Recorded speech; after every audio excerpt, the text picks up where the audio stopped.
and gentlemen, you're welcome to Time with Melvistouch, where we delve into the most pressing issues of our time and where we shed more light on the intricacies of our global society using nuanced discussions and thoughtful analysis.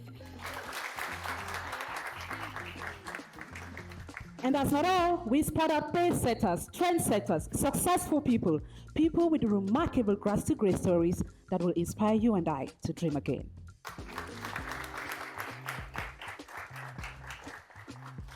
And today, ladies and gentlemen, in the light of inspiring ourselves, we come face to face with a boss, a total embodiment of the French clause, force tranquille. He is a representation of grace, intelligence, persistency, consistency, and every other positive word that you can think of. He's young, but he's achieved a lot.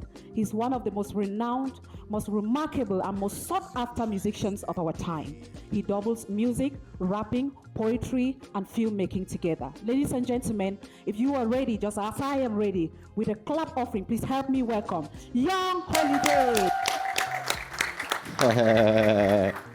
I just did that. It's just about me expressing a moment of doubt, a moment of pain, and a moment of beauty. So it's just about love is not enough. I wish my dad had told me. I wish my dad had sat me down and told me about his journey, like how he met my mom. I guess that would be lovely, like how he met my mom. See, love is not enough. I wish my dad had told me. I wish my dad had sat me down and told me about his journey, like how he met my mom. Yes, that would be lovely. I've never seen him bleed. That's cause he doesn't show me. I've learned to hide my scars just the way my daddy did. That killed my feelings from a young age. I'm a ghost for real. And come to think about it, earth is a grave for thoughts. Our minds are buried in these bodies. Man, it's bright before the fall.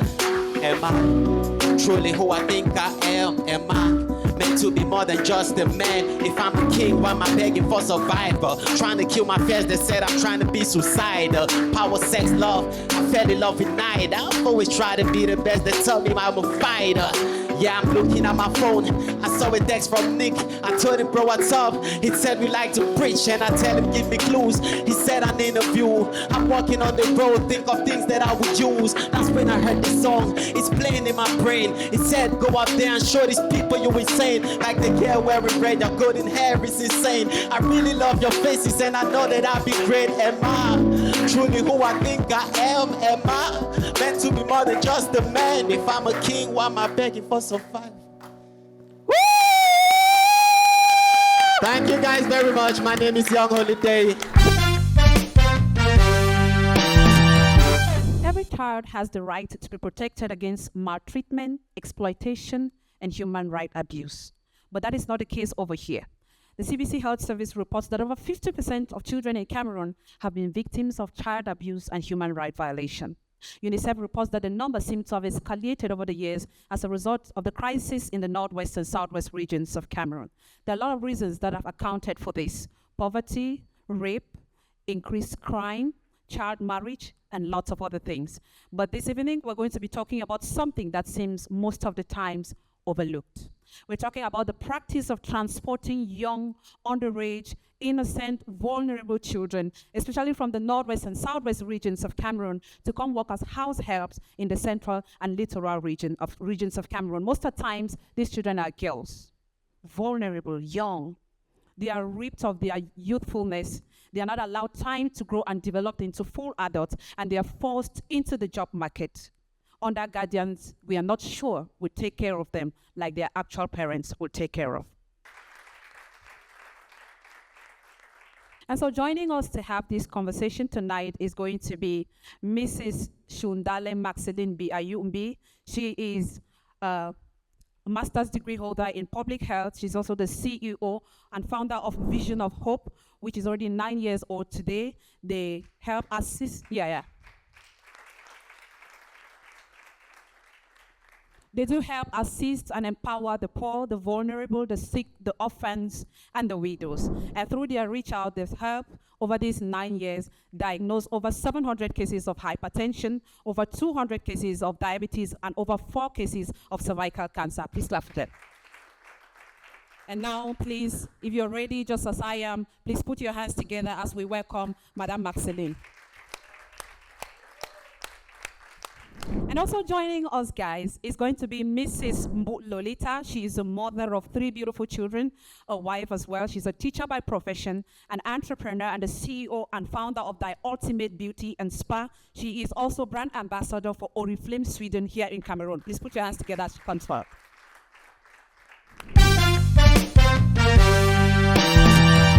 Ladies, once more, you're welcome to the show. Thank you. Thank you. Thank you. You look so beautiful. Thank you. You Yeah. do as well. Yeah. So we'll start with you, Max. Vision of hope. Let's start with vision of hope. As young as you are, vision of hope is 9 years old today, which means that that's a vision you had as a very young girl. We want to know what motivated a young girl to want to give out so selflessly to society. When I was growing up, I lived in a home where a mother, that's my mother, was always collapsing time and again, especially when she was stressed. And it is over the years that I got to realize that she was actually suffering from hypertension. And because hypertension is not something that we regularly go to the hospital to check, since you don't have fever, you don't have headaches, you don't have any symptoms that can really tell you, okay, sorry, we have headaches, but you will not relate it to hypertension immediately. So you will not go regularly to the hospitals to do a checkup. And my mother kept going through this trauma again and again. And I told myself I was going to be a nurse in the future. And that when I become a nurse, I want to know what was really wrong with my mother. So I got inspired at that very young age because of what my mother was going through. And because of what I saw other women in the community they were going through. Wow. You know, coming from a poor background, and seeing the struggles that your parents go through just so that you can have daily bread, so that you can be able to go to school. It was not easy. And because of those stressors, they developed these silent killer diseases without them even knowing. So over the years, I told myself, okay, let me find out. Let me be able to sensitize the community and make them know that you must not necessarily be sick before you can go for a routine checkup. And when we got into the community, Please, can we clap for this woman? we actually realized that a lot of, like you said, we are already above the 700 for hypertension because many people, when we go down to the communities, they are like, no, I've never been hypertensive. You know, that we commonly call it high blood pressure. Say, I've never gotten high blood pressure. How can you say I am hypertensive?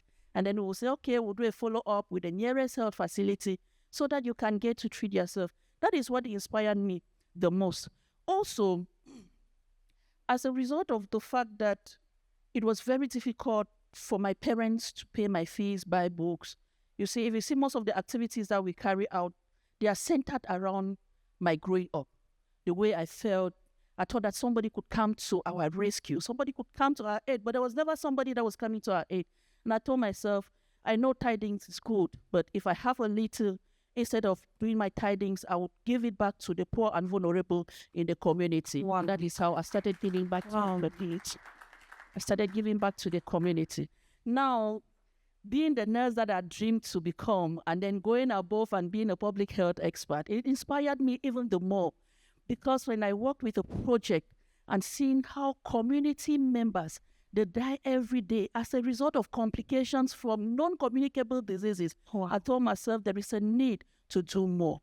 And you will realize that the people that were able to diagnose for breast cancer, for cervical cancer, they have a longer lifespan than they would have just stayed there, and before they realize they're up to stage 2 cancer, and they can die without even knowing what they are suffering from.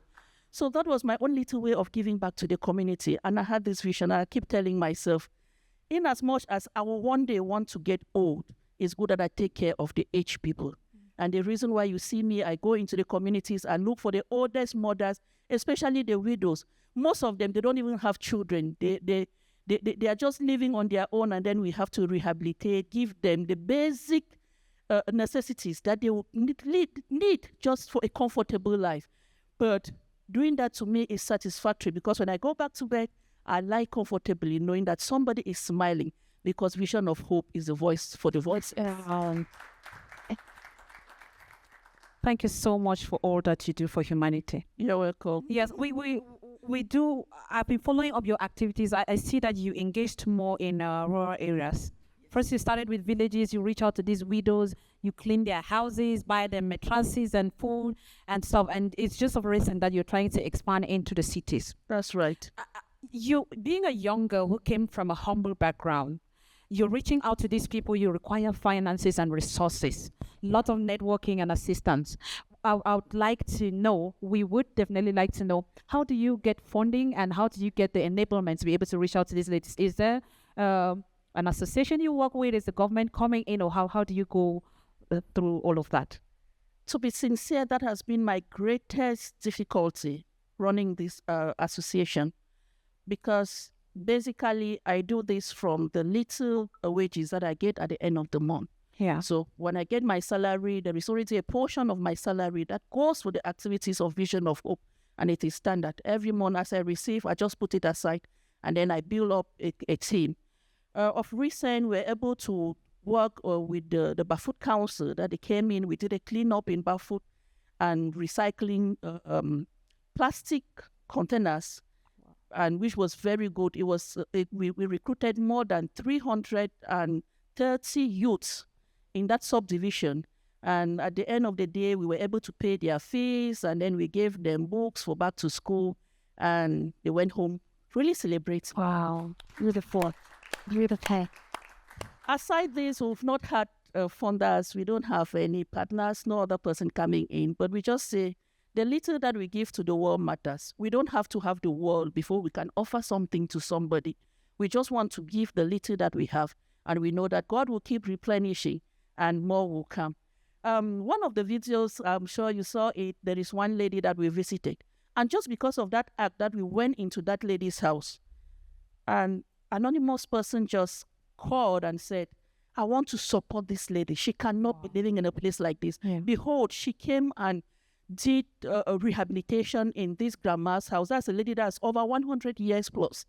They did rehabilitation, electrification, and then plastered the house, and the house was so wonderful. And that mother keeps praying and praying that Vision of Hope will grow higher, just as the donor is growing. Amen. Our greatest desire is that somebody can see us and see our activities and come to our rescue and come to support more, because there are many, many vulnerable cases in the community. We need to keep giving out to these vulnerable people. But how do we do this when we have just little resources? It's true, people have a misconception about humanitarian works. Yeah. Because they always feel like, okay, they are going there to enrich themselves. Yes. But in particular, I feel for my community. I feel for the people. I feel when you go to Ngogotunja, I had cases of elephantitis. I had cases of Parkinson's disease that had been bedridden for more than 10 years. And you see us, we go there, we do bed bath every morning. Yeah. Every week we go and we check. We offered protein items that could help to rebuild the individuals, and they became stronger. Unfortunately, the two cases there, they died last year, but we thank God because they died a peaceful death. Exactly. And they were happy that they were loved even at their dying days. So that was a great thing for us. So we need assistance. Exactly. That's what humanity is all about, giving back to society, looking out for one another. There's a saying in the Bible that you are because I am. Yes. There's no essence of living if you cannot look out to see somebody that is in need to reach out to. Whether you're a Christian or not, moral good is not just Christianity. It's about your conscience. It's about making sure that everybody has the same privilege and advantage that you have. And so we're calling on associations, NGOs, organizations, or people of goodwill. Please reach out to Vision of Hope. You can find them anywhere on social media. They need your help. If you are conscious and willing to be able to improve humanity, please reach out to this type of people and they'll be able to push through your dream. Thank you so much, Maxceline. I will talk to you, Mrs. Mbuh. Before we get to the question of the day, you're a mother and you're a wife and you're an entrepreneur and you're a businesswoman, so you have a lot of things. First, even before I ask you this question, Mrs. Mbuh, I'd like to know if you've ever had a house help. Yes. Okay. So that brings me to the question. What's your opinion on this practice? What's your opinion on this practice of people transporting children? Sometimes children as young as 10 years old. Someone lives here. The typical case scenario is a boss lady who works in an office and she has a husband and they probably have like 5 kids now. She just put to bed and the child is 2 months old. And most of the times they cannot double house chores and office work. They're tired, they're drained. Now, when they get to these villages, what they say is, I don't want Pikiwe who can't stay with me. That is what they say to deceive our gullible parents in the villages. And what you're thinking is, okay, she just likes my child, she wants to adopt my child. But 9 out of 10 times, that family is looking for a child who would come and be a house help, a babysitter, a washerwoman, a cook, a dry cleaner, and all those type of things. I want to know, what's your opinion as a mother and a wife, and someone who had a house help. First, do you think that this practice is okay to employ a child who is still 10, who has not understood livelihood, who is still developing into a human being? Do you think it's criminal, or do you think it's okay to employ a child that young for a house help or a babysitter? Okay, thank you very much for that question. I honestly disagree with any parent who send their kid at their age to go into someone's house to work as a housekeeper or a cook or a dry cleaner. I totally disagree. I want to say that I understand, and I want to say that there are parents who are pushed to do that not because they actually want to, but because of circumstances. Circumstances sometimes pushes parents to do things that they don't even want to do. You see a parent, and might be the 10-year-old is their first child. Yes. And the other ones are still very young. So according to them, in quote, they know that this first child is going to help them Take care of the other take siblings. care of the other siblings. And that is why you see them pushing that 10-year-old, because I think that no woman will actually really love to see her child at that age to really go into someone's house to work as a cook, as a dry cleaner. I don't think there's any more that will want to do that, if not of challenges or circumstances of life. Mrs. Bo, the truth is, I want to interject there. The thing is, they don't tell these children that you're coming to cook for me. There is nobody who goes there. In the part of the parents sending this, They are not aware of it. That's what I'm trying to say. aware. Most of them are parents in the villages. They don't know what happens in Yaoundé. When this person gets there, he'll just be like, I don't want Pikiwe who can't deal with me for house. Okay. That's what they say. They're sending their child. They do not have a picture of what the child is going to be doing in the Yaoundé.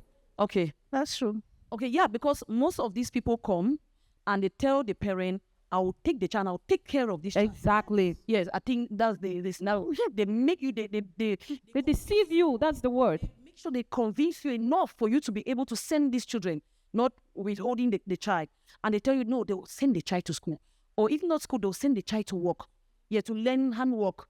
And at the end of the day, these parents will be saying, oh, thank you, Jesus. A savior has come into our family. And at the end of the day, these children end up working like slaves in people's homes. For sometimes a salary that is as low as 10,000 sometimes.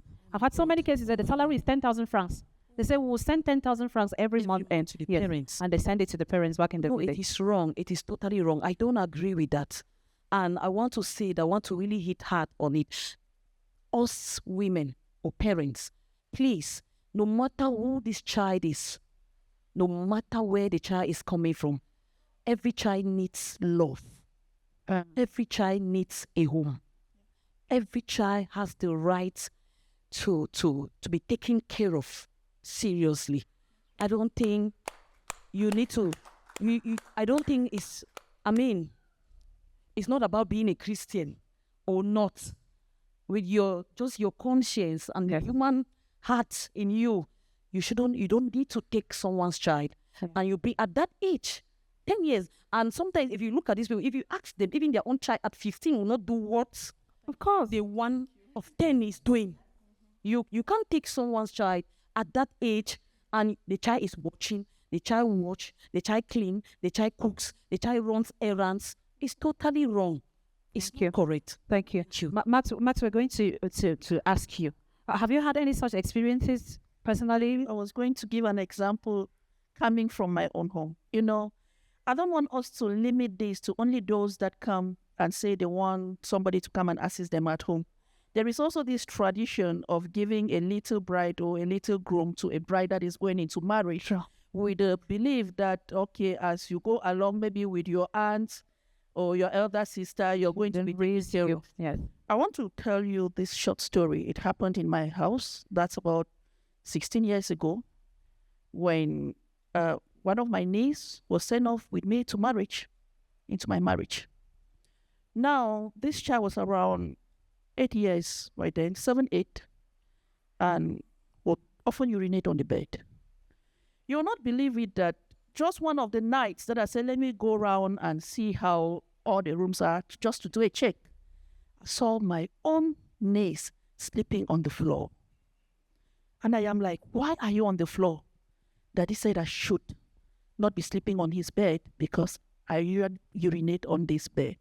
Do you get that? Oh, God. The trauma. That child has been sleeping on the floor. For how long have you been sleeping on the floor?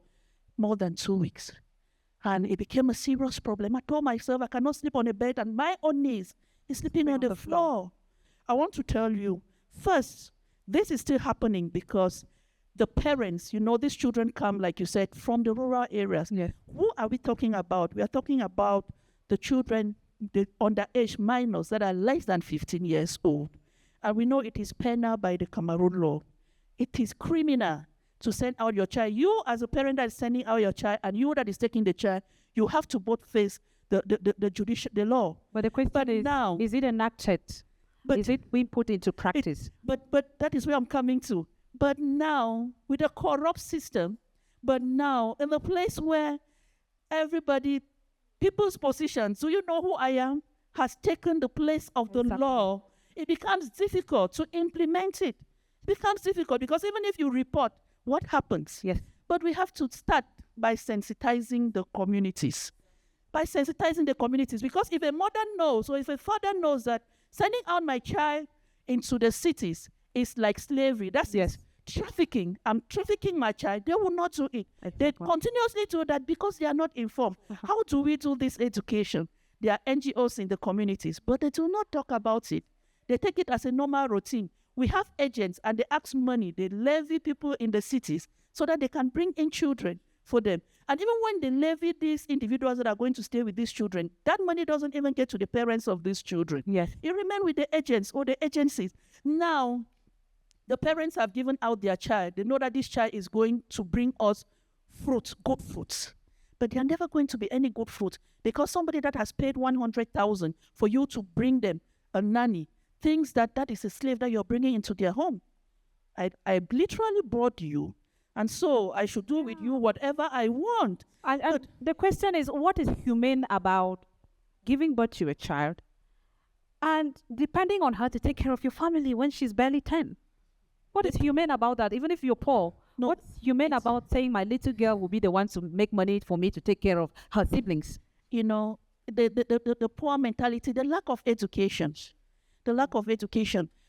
With this generation, we are getting more exposed. Yes. We are getting more exposed. We are getting the education that our parents did not get. Yes. And so because they did not get this education, they send out these children willingly on a good mindset. But those that receive these children, they receive them on a bad faith because they are not ready to do anything. They always discriminate. You see, they dress their children properly. They dress that one that is rags. With rags. They will get up in the morning. They ask this one that has come to bathe the children on a Sunday morning for them to go to church, and then you stay back home and you're preparing the lunch for them so that they come back from church and they eat. They are not treating them fairly. And then Madame will say, no, I don't let her cook my meals. I'm the one that cooks my husband's meals. Let me set an example. Madame is cooking jollof rice, right? What she would do is she will send that child to go and buy the rice and bring. Send that child to go and buy the tomatoes and all the spices. She will ask the child to cut the tomatoes and the spices, and then she will stand in front of the gas cooker and say, Nchang, bring me that salt. And then she brings and she throws, bring me the oil. And that to her is that is how she has cooked the jollof rice. Yes. But in the literal sense, it is that child who is doing the cooking for them. I think this is something people do not understand the intensity of this particular practice. I mean, domestic staff are professionals. It's a job on its own. People do not understand that it's a job, it's an employment. And so the government can lay modalities and say, okay, we're going to have agencies like this where we recruit domestic staff from the ages of 18 or whatever age is permitted to work. And there is a salary base for these institutions. Yes. The problem is that the institutions that we have are greedy. It's not like we do not have them in Cameroon. We have them, but most of them are invested in taking children and sending them abroad to countries like Lebanon and Kuwait, where they are murdered, raped, and killed. Why? Because they are so greedy. They are greedy. They take them with promises that, okay, you're going to serve as a house help. They'll be paying you a salary is about 200,000, and then you're so happy in Cameroon, 200,000, I'm going. And then you get there. The moment you reach the airport, they seize your passport from you. You do not know what awaits you. And the payment goes straight to the agency. So they feel that the stipend that they will get from from employing a house help in Cameroon is too small to sustain them. You're right. So I think the problem is we're not thinking long term. And so we blind our eyes to the ills that follow this practice. These children are deprived of education.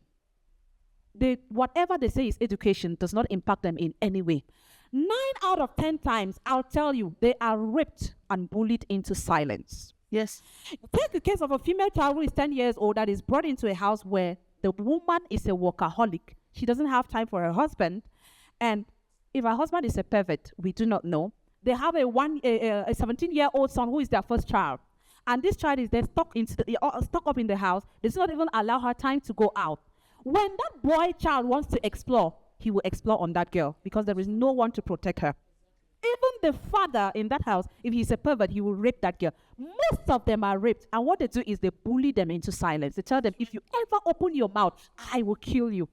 Max has already said that there should be some institutions to regulate this. I do not know. What else do you think we should propose as solutions? How can we make this practice criminal and see that anybody who recruits a child this young, whether they are maltreating them or not, we consider it criminal and they are brought to book? Yes, it is already written in the law of 19 December 2005. It is stated there. They have given all the definitions. A child is somebody who is less than 18 years in Cameroon. They have defined what trafficking is all about. Trafficking is when you transport a child within Cameroon or out of Cameroon for financial benefits. So if you do that, whether you take the child from Bamenda or from the north and you send to Yaoundé, know that you are trafficking the child. In as much as the person is less than 18 years, you are supposed to be punished. And there are punishments that have been allocated to that, both to those that are taking responsibility over the child like guardians, and also those that give out this child into these homes. So what we need to do now is reinforcing the laws. How do we reinforce the laws? By creating more awareness. Let people be aware that if your child is less than 18 years, you don't have to force them into working so that you can be able to take care of your younger ones, or so that you can be able to build a house for yourself or buy a car for yourself. Yes. Because at times it's because we want these material things that we force these children out. Now, another plague came, the socio-political crisis in the Northwest. And because children are not allowed to study, most of the parents just think, okay, in a way of catching up, let me send these children to go and be nannies in people's houses. We are supposed to be in the communities, educating them. There are opportunities for these children. We have vocational training centers. Send these children to the vocational training centers. Let's develop skills in these children that can help them be more productive than going and staying in somebody's house that will be abusing them every day and tampering with their mental health. I bet you a lot of Cameroonians are suffering from mental illnesses. And most importantly, do not give birth to children you cannot raise. It's not a competition. You do not have to give birth to a battalion of children if you cannot take care of them. As the state, that has a very big problem. But people just giving birth. And I think the government, we need to do more of sensitization. Because for my own nannies, you talked about me, you asked about me having a nanny. Of course I have. And I took it from an agency in Tam Tam. This agency, they train nannies. Yes, but how old is the child? Oh, my nanny should be about 24 years. Oh, wow. And she goes to school. She had advanced level with me. She stayed with me and had her advanced level because she was working and she was going to school. And right now, she's going to school in Simbok, this HIPS. She is in the university. I still work with her. Please put your hands together for all the contributions that is just beautifully this out and bring there. That was really insightful. Madam Maxceline, do you want to say something before we go, please? Yes, I just wanted to add that more education needs to be sent out to the rural areas, because That is where they are lacking. They do not know anything that is happening in the city. Yes. But most often they go there because they are vulnerable. And because they are vulnerable, they just give out these children without doing any background checks, without finding out where they are going to. And then at the end, you just see them, they come as slaves in the cities. Yes. So if we can do more sensitization at the level of the communities, the rural areas, it's going to help to improve a lot. Even if there are people that are passionate about being domestic staff, they are passionate about it. So if you are passionate about it, you can be directed to where you get help and where you can be trained, and you don't come in as a burden on somebody, and you don't also come in as a slave to yourself and working money that you will never receive. This is definitely a conversation that we will be pausing because it's something quite important. And today we'll pause the conversation, and in subsequent episodes, we will be talking about how we can find solutions to this social ill that is eating the core of our society. Thank you so much, Madam Maxceline and Mrs. Lolita, for coming on this episode of Time with Melvistouch. And we look forward to having you again. Thank you so much. Let's put your hands together for them. Thank you so much. We'll be right back, guys. In a world where stories are the sweetest treats, BGC Melody, one of Cameroon's most renowned record label, presents its first ever feature film titled Cookie Crumbles. Currently available in cinemas near you and I, the movie has been the talk of town. We're going to take a look, and when we come back, we're going to be talking to some key persons whose roles were pivotal to the release of this film. Take a look.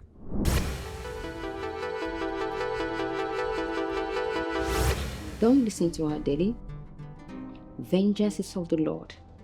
I will strike down upon thee with great vengeance and furious anger. Those who try to poison will destroy my people. I told you something was going on between these two. Looks like Russia is whooping Ukraine's ass. There you go. And from the look of things, Russia is not giving up anytime soon. You can say that again. And if you have the money. With over 20 movies to her credit and still counting, the director of this film has proven her versatility. With a background in cinematography that springs from the University of Yaoundé 1 and a detailed mentorship from the reputable Professor Fai Donatos, she says she's worked not only as a screenwriter and actress, but also as mastermind behind the camera in many capacities, but says this particular project was peculiar as it marked her debut as a director in movie making. Ladies and gentlemen, put your hands together and join me as we make welcome Shanty Tweedy.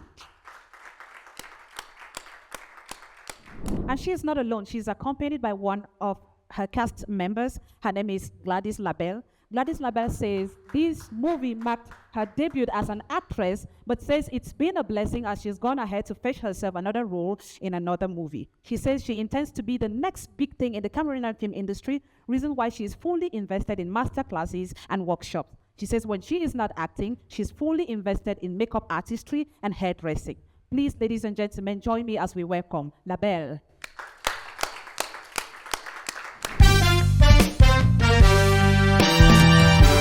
Let us start with you, Label. You said this movie marked your debut in movie making. So this was the first time you were on a movie set. Yeah. Tell us, how was that experience like? All right. It was really challenging. It was challenging because that was my first time facing the camera. But then I tried my best. Yeah. I do know that there's a lot of slangs and palangs that pertain to just movie making. I remember the first time I went to a movie set and they will be calling the shots and saying, start from TOP, standing by, and everybody's shouting, standing by. And I'm like, what am I supposed to say? You had that experience. That how did the entire cast and crew help to make that easy for you? All right. Like I said, I've been attending master classes and I had trainings with, I don't know, 1 or 2 actors. Then I was attending auditions too. Yeah. So I was versed with those words. Yeah. So aside acting, you did say you're a makeup artist and also a hairdresser. Yes. So do you intend to approach the industry just as an actress, or if someone gets to call you in another capacity, are you willing to take roles or like be a makeup artist on a set or be a stylist on a movie set, or do you want to, attack movies just as a superstar? No. Okay. aside being an actress, I've been casted on sets as makeup artist.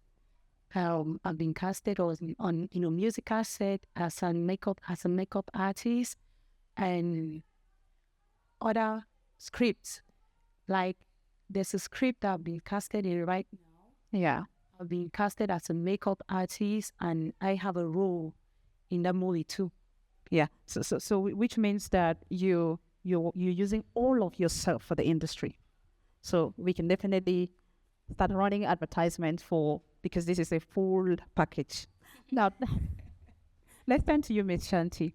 You did mention that right from school you knew you wanted to get into movie making and all forms of art, and that's the reason why you picked cinematography. Tell us what would inspire a young girl in an industry like ours, which is still struggling to thrive, to want to pick cinematography as a choice of studies and career. Okay, Melvistouch, thank you so much for this opportunity to be in your show. I'm grateful. Hey, let me put on my glasses because I don't like to talk when I put my glasses on. This is my real face. Glasses. Okay, as a child, I've been this stubborn goat in the family. My father was a police. He's off late now. He encouraged me. I started cinema quite young, like from 4. We do our small stores around up. My mom would shout. And my father would like, go do it. I started writing when I was still upset, writing articles, poems, and all that. When I got I went to University of Yaoundé 1. I wrote my first script, not knowing how to go about it. Yeah, titled Lavender. It's about pre-colonial period, colonial and post-colonial period. And I gave it to my teacher, Mr. Fai, who is now the director of cinematography and audiovisual productions at the Ministry of Art and Culture. He was like surprised that I can do this. Yeah. That's how I got to cinema. Now, when I started going for auditions, in Cameroon, you know how the movie industry is. You see someone who's talented, but they won't give you that role. Yeah, they have their own thing ready. Yes. Then if you don't see a talented person, either they think as a pass, or they don't give you that role because they feel threatened already. I felt embarrassed. I was invited from Yaoundé. I used to live in Yaoundé. Then I was ready to come to come and shoot the movie Bad Angel. I know people know Bad Angel. With Bakana. Was showing on CRTV. I carried myself to Yaoundé, but one of the big girls wanted something else. Yes. I could not do it. So I just told myself that for that reason, I'm going to challenge all you all. Yeah. Do my thing. Yeah. So I got into writing and for my own executive producers, they produced my movie. That's how I started going. And here we are today. Yeah. Dreams are valid, guys, even in Cameroon. So let's talk about your role in Cookie Crumbles. Yeah. You did function in 3 capacities. Yes. I mean, we are talking about main major capacities. You're the screenwriter. Yeah. You are the director. Yeah. And you're the lead cast. Yes. Tell us how one person embodies all these 3 creative procedures in one project. Okay, first of all, I didn't plan to be a director for the film. I didn't plan to ever be a director in the first place. I was, I specialized in script writing and acting. So the first time we shot Cookie Crumble, we had problems. The hard drives got crashed with millions that we spent. The EP was really disappointed. I had to beg him, beg. That's the CEO of BDC Melody, Don Julio Bat. He was really disappointed, but knowing how much I love movies, he was like, okay. After those 6 months, calling, begging, for him to forgive me, not to, because I chose the director myself. So he was like, the person who shot the movie was also the DOP. So he got crashed. He was the director and DOP. He got crashed. So he had issues. So he called me and said, I will do this movie again for one reason, on one condition, that you will be the director and you will be like a leader. I was like, sir, I don't know. How do I go about this? I have never been a director before. all these taking shots, taking angles, and all. I knew nothing about it. Oh, I was just used to writing my script. I go on set, I shoot, and I leave. But the initial project, was it still under BGC Melody, or is it after the first one crashed that? Still under BGC Melody. Yeah. So that's how I got into directing. I accepted the challenge. Now, I'm the script writer. I played Delilah. I'm also an actress. Yes. Yeah, I played in that role, and I was director. It was really challenging. Yeah. The most challenging part is how to control different people. You control the set. You control everybody. I still say in your character, my character, and direct your own self. like myself. You know, directing just yourself. There's a lot of people. Yeah. Then you are forcing people to give you what you want. At one point, I get so mad. Yeah. I get angry. I'll just run away, go in a corner. I'll cry. I'll go and cry and come back. I will cry and come back. An actor will disappear from the set because I shouted at her. Because Tweedy, Yes. they were already close. They were Well, who the hell is this young lady now? Yeah. Actors, but now I'm directing them. You know, I tell you what to do. I shout at you. You get mad. And you leave my set. You leave my set. I'm asking, where is? He's nowhere to be found. As I will just walk inside the room to go and get something. Sometimes I even play the role of the prop manager. I said just leave and walk under the ring. I'm going to cry under the ring and come back. To do everything to see that the film was. Yeah. So it was really challenging, but thank God today. I had the patience to hang on and pull through. So now let's get into the story of Cookie Crumbles. You did play the lead cast, Delilah. Yes. Tell us, what inspired the process of developing that character? Is it a personal experience or what? Considering that you were fully involved in the writing and executing that role, you should definitely be in a better place to tell us the creative procedure of developing the lead character. Okay. Delilah. First of all, I don't like that name, Delilah. Because of the biblical connotation. Definitely. And the kind of woman, you know how men are, and they like to feel that they're tough. Yes. But, I love her personality. People might think that I'm kind of stupid to like Delilah. She brought Samson down. So I love strong women. You mess with a woman. She brings you down. Absolutely. So what motivated me to write Cookie Crumble? I watch movies, a lot of movies. I watched Fatal Seduction. I watched Lucifer. And there's this movie, La Patrona. Yeah, the lead character is Aracely Arambola. Yeah, I really love her. So when I'm watching these movies, it motivates me to write. It motivates. So that's why I like movies that are motivating. That can inspire you to write. I don't really watch. It's sad. I don't watch too much of Cameroon movies. I'm a Cameroonian, but I don't watch too much Cameroon movies. Not because I don't love them, and because I'm looking down on Cameroon movies. If I see a movie that from the poster, from the producer, that I'll go and watch, it can be interesting. But at times, the packaging of a movie is not too good. You see a poster is funny. You see the trailer is funny. So what can really inspire you, or what can really motivate you to go and watch that movie? If you see Cookie Crumble, just the trailer you want to watch. Although many people have bashed the movie, not because they don't like to watch, but they feel that it's too erotic for Cameroon. You get our cultural background. Yes. Yeah, our cultural background limits us to do, Western movies. But I'm not any kind of person. I do what I feel is necessary. You're targeting in other words, you're targeting a bigger audience, not just Cameroon. Not just Cameroon. I'm targeting a bigger audience. Yeah. I'm targeting Netflix. Wow. Yes, Netflix. If you go on Netflix, that's the kind of movies you see there. You get bigger platforms, not just Netflix, other platforms. Yeah. You get. So, me writing Cookie Crumble is going out of the line, going out of my comfort zone, going out of the box. Okay, Label, let's quickly talk to you.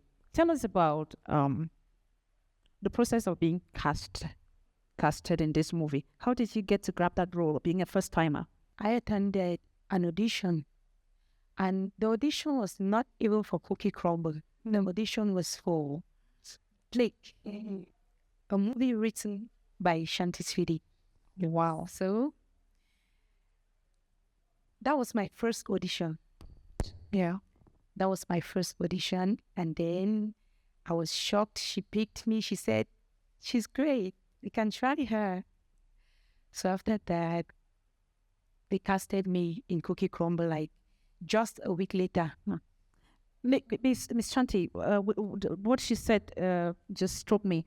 Would you agree to the fact that casting, especially in the Cameroonian film industry, they lay more emphasis and prioritize looks? For example, if we're having an audition and one fine posh lady comes looking all expensive and packed a car, and you are casting for a glamour film, you prioritize her looks over the talent of that shabby-looking girl who came in and wants to grab a role. Okay, first of all, Before you answer that, because look at the Cookie Crumble, every lady there is beautiful. In fact, they are all yellow. So I'm not judging. yeah. It could be a coincidence, but what's your take on that? Okay, first of all, Cookie Crumble is a glamour movie. It's a glamour. It's not an epic. It's talking about style. Talk about fashion. Talking about this Gen Z boy.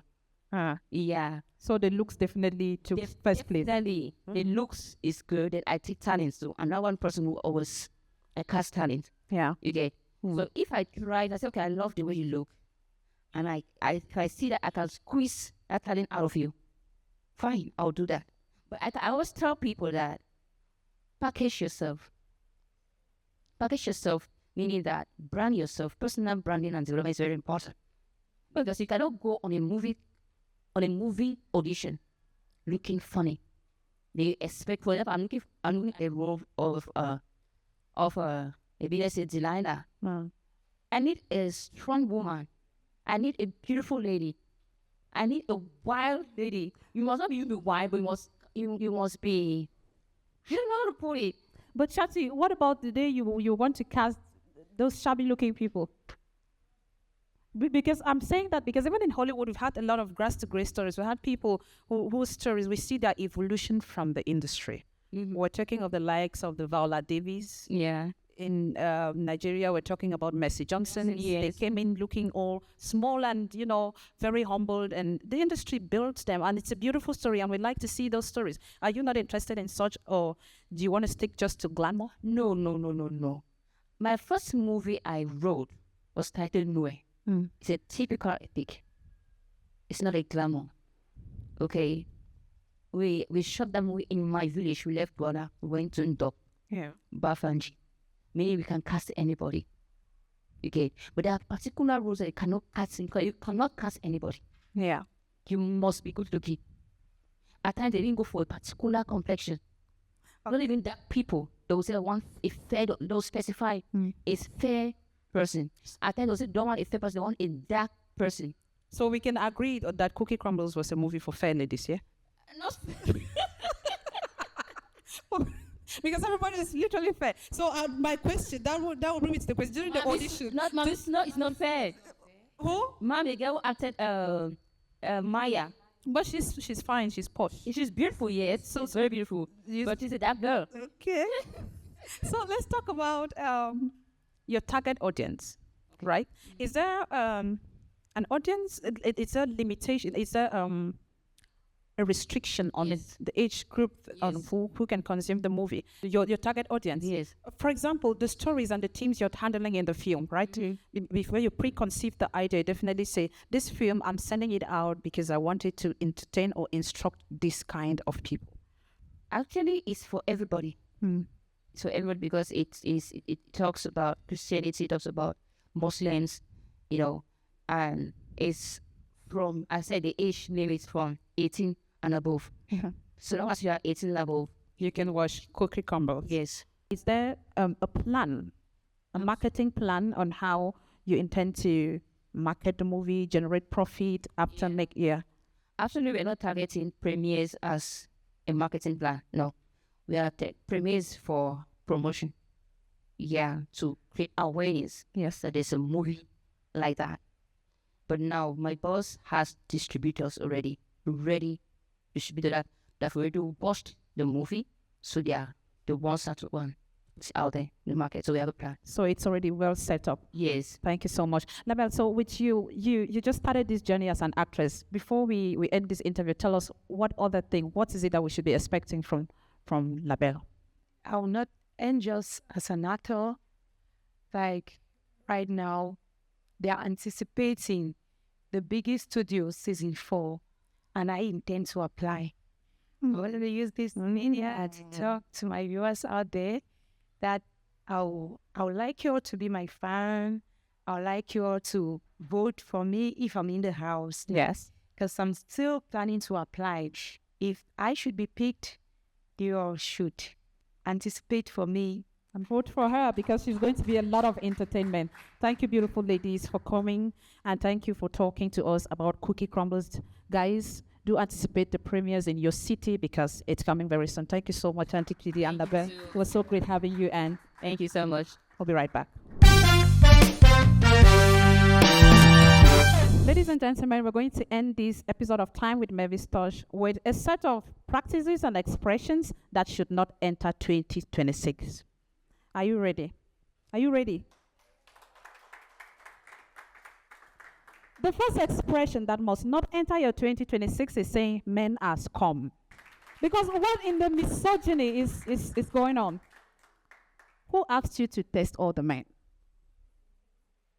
And because you've tested the quantity that you've tested and they are all scum doesn't mean there are no good men out there. And if you intend to share your life with someone, even after 100 heartbreaks, and you're still hopeful to find somebody's son, you must stop saying men are scum in 2026. Thank you. Men are polygamous in nature. Like, what the hell? Another expression that must not enter 2026 is saying that baby mamas are toxic and are not wife material. Oh, God. What in the misandry is going on? Who made them pregnant? Who made them pregnant? A man made them pregnant. So why are you antagonizing on that portion of society that requires our love? If you've never understood how difficult it is to raise a child, to go through pregnancy alone, raise a child alone, and train them like a mother and a father, then do not judge a single mother. Setting up the cameras and crying in front of it. Oh my God. That's the fakest of the fake. No matter what happens, even if you are mourning, how do you get the courage to pick up a camera and set it, and sometimes even with a ring light, and then you sit in front of it and you cry? And you cry. The truth is that people who are actually mourning or in distress do not have time for the cameras. The $1 million question. Yes. If you are actually in distress, you don't have time for the camera. The $1 million questions that I will ask you is, what if you set that camera and you cry, and at the end of the day, you realize that the camera did not capture the cry? What happens? You reset it and cry the cry that you crewed. Thank you so much. And before we have Young Holiday perform for us again, ladies and gentlemen, it's been a splendid moment in your presence. And I want to extend my heartfelt gratitude to each and every one of you for joining us for this episode of Time with Melvistouch. I wouldn't be standing here looking this fly without the team behind me. So I want to particularly thank Apotre de la Mode for dressing me to impress. I want to thank Aspa Glow for bringing in the fire with the makeup. I want to thank Chapnik Pictures for capturing every magic behind the cameras. And I want to thank BGC Melody and E-Media Empire for their unwavering support that will be mentioned in subsequent episodes. But I also particularly want to thank someone very special. She's one of the biggest sponsors behind today's episode. She's also the creative brain behind the success of this episode. Her name is Patience Mbele. She couldn't make it here today. But guys, please help me clap for Patience. Thank you so much, and to our entire team, we appreciate you to all those who work tirelessly behind the cameras, and to our main speakers, Maxceline and Lolita, we appreciate you all. To our audience, we say you are the real stars. Keep shining and stay blessed. My name is Melvistouch, and I love you all. Thank you.